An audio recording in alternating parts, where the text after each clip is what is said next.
పూజలు వ్రతాలతో భగవంతుని అనుగ్రహం పొందుతూ ఉంటారు చాలామంది. కానీ స్నానంతో కూడా అనంతమైన పుణ్య ఫలితాన్ని కూడా పొందవచ్చునని చెబుతోంది మన శాస్త్రం. అదేంటో తెలుసుకుందాం నేటి మహర్షి టాక్స్లో.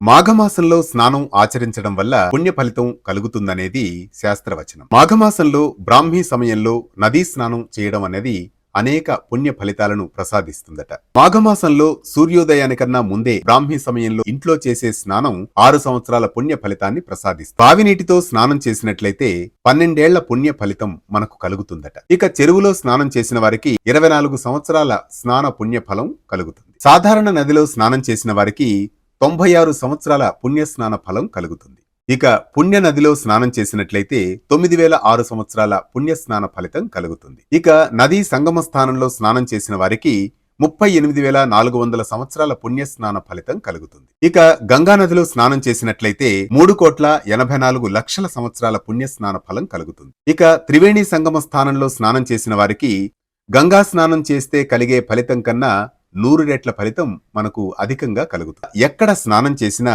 మాఘమాసంలో బ్రాహ్మీ సమయంలో సూర్యోదయానికన్నా ముందు స్నాన సమయంలో ప్రయాగను స్మరిస్తూ జలమంత్రాన్ని పఠించడం ద్వారా పుణ్యస్నాన ఫలితం కలుగుతుంది. ఇది మాఘమాసంలో స్నానం వలన మాత్రమే కలిగే పుణ్యస్నాన ఫలితం. ఇలాంటి మరిన్ని అంశాల కోసం సబ్స్క్రైబ్ చేసుకోండి మహర్షి టాక్స్, మీ ఆర్కే కొత్తకోటతో. ఆచారం వెనుకున్న ఆంతర్యం కావాలా? పండుగలో ఉన్న పరమార్థం తెలుసుకోవాలా? మన సంప్రదాయం మీ మొబైల్లో వెంటనే డౌన్లోడ్ చేసుకోండి వేటి న్యూస్.